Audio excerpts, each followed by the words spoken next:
Ireland के एक छोटे से गांव बेल्यूस टाउन में लोग आज भी एक ऐसे शख्स को याद करते हैं जिसने दिन दहाड़े 36 लाख डॉलर्स का डाका डाला। हैरत की बात तो यह है कि ना तो उसके हाथ में बंदूक थी और ना ही चेहरे पर नकाब। इस कार्रवाई के बाद वो खुले आम घूमता रहा, लेकिन पुलिस उसका बाल भी बाका ना कर सकी क्योंकि उसने ये सारी लूट मार बिल्कुल कानूनी तरीके से की थी। इस शख्स का नाम था बार्नी कर्ली, एक मिस्टीरियस और शातिर गैम्बलर। इतना शातिर कि खिलाड़ियों के खिलाड़ी और बुकीज उसका नाम सुनते ही जुआ बंद कर देते थे। उसने अपने दिमाग का इस्तेमाल करते हुए सिस्टम की कमजोरियों को न सिर्फ ढूंढा बल्कि उनको अपना हथियार बना लिया। ये 1975 की वो हैरत अंगेज दास्तान है जिसे दुनिया आज येलो सैम बैटिंग कू के नाम से जानती है। 26 जून 1975 डबलिन से 26 किलोमीटर दूर बेल्यूस टाउन नामी एक छोटा सा गांव है जहां घोड़ों की रेस हो रही थी। रेस कोर्स में काफी रौनक लगी थी। रेस शुरू होने की तैयारियां चल रही थीं। लोग मुख्तलिफ घोड़ों पर पैसे लगा रहे थे और बुकीज अपनी जगह संभाल रहे थे, मगर बार्नी कर्ली वहां कहीं नजर नहीं आ रहा था। वो रेस कोर्स के अंदर ही कांटेदार झाड़ियों में छुपा हुआ रेस शुरू होने का इंतजार कर रहा था। उसके छुपने की वजह वहां मौजूद बुकीज थे, जिनको अगर पता चल गया कि बार्नी भी वहां आया है या उसका घोड़ा रेस में दौड़ेगा तो वो फौरन अलर्ट हो जाएंगे, यहाँ तक के जुआ बंद भी कर देंगे। उस वक्त गैम्बलिंग इंडस्ट्री में बार्नी का नाम काफी बदनाम था। बार्नी जिस भी रेस में शिरकत करता था या सिर्फ ग्राउंड पर नजर भी आ जाता, बुकीज समझ जाते थे कि यहाँ कोई ना कोई गड़बड़ जरूर होगी।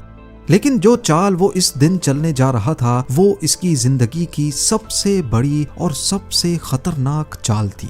बार्नी कर्ली एक ऐसा शख्स था जिसने अपने सगे बाप तक को नहीं छोड़ा था। उसके वालिद चार्ली कर्ली ग्रे हाउंड्स कुत्ते ट्रेन करते थे और उनकी रेस करवाकर जुआ खेलते थे। वो रेस के आखिरी मोमेंट पर अपने सबसे सुस्त कुत्ते को ड्रग्स देकर उसे तेज भागने पर मजबूर करते और सारे पैसे उसी पर लगा देते थे। ऐसे वो बुकीज को धोखा देकर अच्छा खासा पैसा बना लेते। अपने बाप की इस हरकत के बारे में बार्नी को अच्छी तरह मालूम था। एक दिन जब वो 15 साल का बच्चा था, चार्ली ने उसे कुत्ते को दवाई से भरा गोश्त देने का कहा, लेकिन बार्नी ने जानबूझकर वो गोश्त कुत्ते को नहीं दिया। अगले दिन रेस में वो कुत्ता हार गया। चार्ली को हुआ ठीक ठाक नुकसान, पर एक शख्स इसमें बहुत खुश था। वो था बार्नी। बार्नी ने चुपके से दूसरे कुत्ते को दवाई वाला गोश्त खिला दिया और उसी पर पैसे लगा दिए। अपने बाप को धोखा देकर पहली बार बार्नी ने 12 पाउंड्स कमाए, जो कि आज के $500 बनते हैं। यानी जिस शख्स ने जुए की शुरुआत ही अपने बाप को धोखा देकर की हो, वो बाकी दुनिया का क्या हाल करने वाला था, इसका अंदाजा आपको थोड़ी ही देर में हो जाएगा। बैटिंग में एक जुआ खेलने वाला होता है जो घोड़ों पर पैसा लगाता है, और अगर उसका घोड़ा जीत गया तो पैसा डबल, ट्रिपल या जो भी रेट होता है। ये रेट सेट करने वाला होता है बुकी, जो ये रेट तय करता है कि कौन से घोड़े पर कितने टाइम्स ज्यादा पैसे मिलेंगे। अगर घोड़ा सुस्त होता है तो उसके जीतने के चांसेस कम होते हैं, तो उसका रेट सबसे ज्यादा होता है। 1 to 20 यानी ₹1 लगाओ और इसके जीतने पर ₹20 ले जाओ। इसी तरह जिस घोड़े के जीतने के चांसेस ज्यादा होते हैं उसका रेट सबसे कम होता है, क्योंकि सभी उस पर पैसे लगा रहे होते हैं। देखा जाए तो सबसे ज्यादा पैसे वो कमाता है जिसने सबसे सुस्त घोड़े पर पैसे लगाए हों और उसका घोड़ा जीत भी जाए। 20 टाइम्स कमाई। चार्ली ने सारी जिंदगी अपने सुस्त ग्रे हाउंड्स को मेडिसिन के जरिए चुस्त किया और अपने चुस्त कुत्ते को सुस्त। ऐसे वो बुकीज को धोखा देता था, और क्योंकि उस वक्त बैटिंग लीगल नहीं थी तो रूल्स भी कुछ खास नहीं थे। 1956 में एक ऐसा वाकया पेश आया जिसने चार्ली को नाक तक कर्जों में डुबो दिया। उसने हमेशा की तरह अपने सुस्त कुत्ते को ड्रग्स दी और सारे पैसे उस पर लगा दिए, लेकिन कुदरत को शायद कुछ और ही मंजूर था। मेडिसिन का गलत असर होने की वजह से न सिर्फ वो कुत्ता हार गया, बल्कि गिरने की वजह से उसकी रीढ़ की हड्डी भी टूट गई। उस वक्त बार्नी 16 साल का था और अपने बाप की हार को दिल पर ले लिया।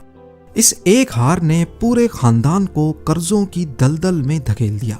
बार्नी को स्कूल छोड़कर फैक्ट्री में मजदूरी करनी पड़ी ताकि अपने बाप के कर्जे अदा करने में उसका सहारा बन सके। अगले 18 महीनों तक दोनों ने दिन रात मेहनत की और जो कुछ कमाया वो सारा का सारा बुकीज को वापस करने में खर्च हो गया। ये वो वक्त था जब बार्नी ने जुए के खतरनाक और तारीक पहलू को बहुत करीब से देखा। इसके बाद बार्नी ने अपनी जिंदगी में बहुत से काम किए, लेकिन हर जगह उसे सिर्फ नुकसान ही हुआ।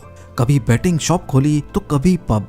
म्यूजिक मैनेजमेंट में भी कदम रखा, लेकिन वहां भी बात नहीं बनी। यहाँ तक के उसने स्मगलिंग भी शुरू कर दी। वो क्रॉस बॉर्डर जिलेट के ब्लेड्स स्मगल करने लगा, लेकिन एक दिन बॉर्डर पर जंग छिड़ गई और गोलियों की आवाज ने बार्नी को खौफजदा कर दिया। उसका दिल हमेशा हॉर्स रेसिंग और जुए में अटका रहता था। आखिरकार उसने गैम्बलिंग की प्रोफेशनल दुनिया में कदम रखने का फैसला कर लिया। बेशक अपने बाप को धोखा देकर ही सही, लेकिन उसने अपनी पहली कमाई यहीं से की थी। 1975 तक उसने गैम्बलिंग की दुनिया में खूब लूट मार मचाई।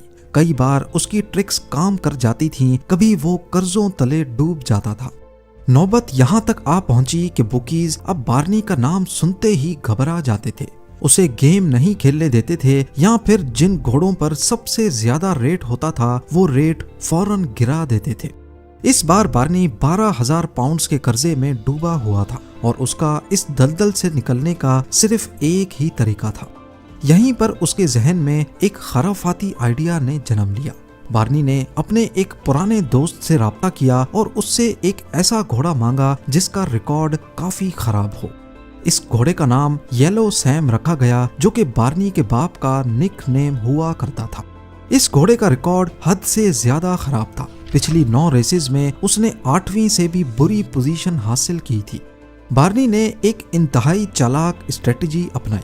उसने घोड़े को जानबूझकर ऐसी जमीन और ऐसी रेसेस में दौड़ाया जो उसके मिजाज के खिलाफ हों। इससे येलो सैम की ऑफिशियल रेटिंग मजीद कम हो गई, यहाँ तक कि वो हैंडीकैप रेसिंग के लिए एलिजिबल हो गया। जबकि असल में हकीकत ये थी कि येलो सैम सख्त जमीन पर तेज दौड़ने वाला घोड़ा था। बार्नी ने येलो सैम को अंडर हैंडीकैप्ड करवाया ताकि जब असल रेस आए तो वो तेज दौड़ सके। उसने 26 जून 1975 को बेल्यूस्टाउन रेस कोर्स में होने वाली एक नेशनल रेस का इंतखाब किया। ये एक हैंडीकैप्ड रेस थी, माउंट हैनोवर हैंडीकैप हर्डल। पर अभी तक उसने जो कुछ किया वो उसकी प्लानिंग का सिर्फ एक हिस्सा था। बेल्यूस्टाउन ट्रैक को चुनने की भी एक खास वजह थी। वहां कम्युनिकेशन के लिए सिर्फ एक ही फोन बूथ लगा था। उस दौर में जब भी कोई रेस होती थी तो कई घंटों पहले से मुल्क भर में बैटिंग शॉप्स पर लोग अपनी पसंद के घोड़ों पर पैसे लगाना शुरू कर देते थे। बैटिंग शॉप्स वाले बुकीज के साथ कनेक्टेड रहते थे। जिस घोड़े पर ज्यादा पैसे लग जाते, शॉप्स वाले बुकीज को बताकर उस घोड़े का रेट कम कर देते थे। पर रूल ये था कि एक बार रेस शुरू हो गई तो रेट लॉक कर दिया जाएगा। बार्नी ने सोचा कि अगर वो आखिरी मोमेंट पे बेल्यूस्टाउन रेस कोर्स की इकलौती फोन लाइन को किसी तरह ब्लॉक कर दे तो वहां बुकीज का राब्ता बैटिंग शॉप्स वालों से टूट जाएगा और येलो सैम का रेट आखिरी वक्त तक 1-20 ही रहेगा। पर यह काम कुछ ऐसे करना था कि किसी को भी शक ना हो। बुकीज को भनक भी पड़ गई तो वो सब घोड़ों के रेट गिरा देंगे। इस प्लान की कामयाबी तब मुमकिन होगी जब बार्नी के भरोसेमंद दोस्त उसका साथ देंगे। उसने पूरे आइलैंड में 300 लोगों को चुना जो आखिरी वक्त में जाकर येलो सैम पर पैसे लगाएंगे। इसके लिए बार्नी ने उनको 50 से 300 पाउंड्स तक का कैश एनवलप दिया था। इस प्लानिंग के लिए बार्नी ने 15,000 पाउंड्स जमा किए थे, जो उस वक्त उसकी पूरी जिंदगी की जमा पूंजी थी। अगर ये प्लान नाकाम हो गया तो वो ना सिर्फ तबाह हो जाएगा बल्कि कर्जे के बोझ तले उसे जेल तक जाना पड़ सकता था। अब आया रेस वाला दिन। कई घंटों पहले से ही बैटिंग शॉप्स पर जुआ शुरू हो गया। जैसा कि उम्मीद की गई थी, येलो सैम पर सबसे ज्यादा रेट था क्योंकि उसकी ऑफिशियल रेटिंग ही काफी कमजोर थी। रेस शुरू होने के आखिरी 25 मिनट पहले बेनी नामी शख्स बेल्यूस्टाउन रेस कोर्स के पब्लिक फोन बूथ में पहुंचा। ये बार्नी का एक काबिले एतमाद दोस्त था और इसी को ही पब्लिक फोन बूथ पर कब्जा करना था। उसने फोन उठाया और जानबूझकर ज़ारो कतार रोना शुरू हो गया। कुछ देर तक लाइन में खड़े लोगों ने बर्दाश्त किया, लेकिन उसने कहा कि उसकी खाला बीमार है और मौत के बिस्तर पर पड़ी है। मेरा उनसे बात करना बहुत जरूरी है। कई लोग उसके दुख में शरीक हो गए, लेकिन उसी लाइन में खड़े बुकीज को बहुत ज्यादा मसला था। उसे बार्नी ने कुछ इंस्ट्रक्शंस दे रखी थी कि अगर कोई जबरदस्ती तुमसे फोन लेने की कोशिश करे तो बेशक गुस्से से फोन को ही तोड़ देना, पर किसी भी सूरत किसी और को वहां से फोन ना करने देना। 25 मिनटों तक बेनी अपनी बीमार खाला से बात करता रहा और रोता रहा। जैसे ही रेस शुरू हुई, बेनी ने रिसीवर रखा और रोता हुआ बाहर निकला और फौरन कहीं गायब हो गया।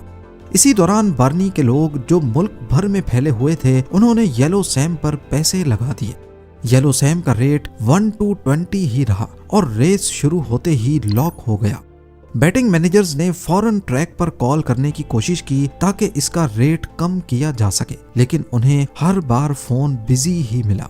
ट्रैक पर बुकीज को अंदाजा ही नहीं था कि बाहर क्या तूफान आ चुका है। उस वक्त बार्नी खुद रेस कोर्स में मौजूद था, लेकिन वो बुकीज की नजरों से बचने के लिए झाड़ियों में छुपकर बाइनोकुलर्स की मदद से रेस देख रहा था। जब रेस शुरू हुई तो येलो सैम ने अपने जॉकी के साथ हैरत अंगेज रफ्तार दिखाई। सिल्वर रोड जैसा फेवरेट घोड़ा भी उसके सामने नाकाम नजर आया। येलो सैम ने 13 हर्डल्स बड़ी आसानी से पार की और 2.5 मीटर की लेंथ से रेस जीत ली। जब रेस खत्म हुई और बुकीज को पता चला कि उनके साथ क्या हुआ है, तो वहां काफी हंगामा आराई हुई। वो बेनी को ढूंढ कर लाए जिसने फोन बूथ पर कब्जा कर रखा था, लेकिन उसने कहा कि मौजज़ा हो गया, मेरी खाला अब बेहतर है, और उसने बार्नी को पहचानने से भी इनकार कर दिया। अब बारी थी बुकीज की बार्नी को पैसे देने की। इस गेम में बार्नी की टोटल इन्वेस्टमेंट 15,000 पाउंड थी, जिसका उसे 20 टाइम्स ज्यादा मिलना था, यानी 3 लाख पाउंड्स, जो आज के दौर में 35 लाख डॉलर्स बनते हैं।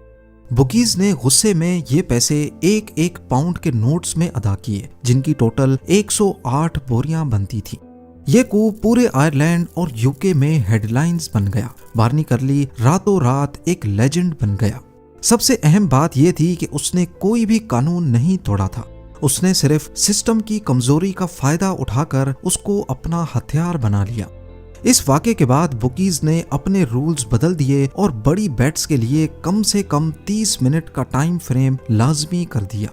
बार्नी कर्ली ने 1975 के बाद कई छोटे बड़े गैम्बल्स किए, लेकिन 2010 और 2014 के coup ने साबित किया कि उसका दिमाग 70 साल की उम्र में भी उतना ही तेज चलता था। बार्नी कर्ली 23 मई 2021 को 81 साल की उम्र में कैंसर से लड़ते हुए चल बसे। उनकी मौत पर हॉर्स रेसिंग की दुनिया ने उन्हें जीनियस और रॉबिन हुड ऑफ रेसिंग के तौर पर ट्रिब्यूट पेश किया, क्योंकि वो एक ऐसे शख्स थे जो एक तरफ सिस्टम को लूटने का हुनर जानते थे और दूसरी तरफ वही पैसा गरीबों पर खर्च करने का हौसला भी रखते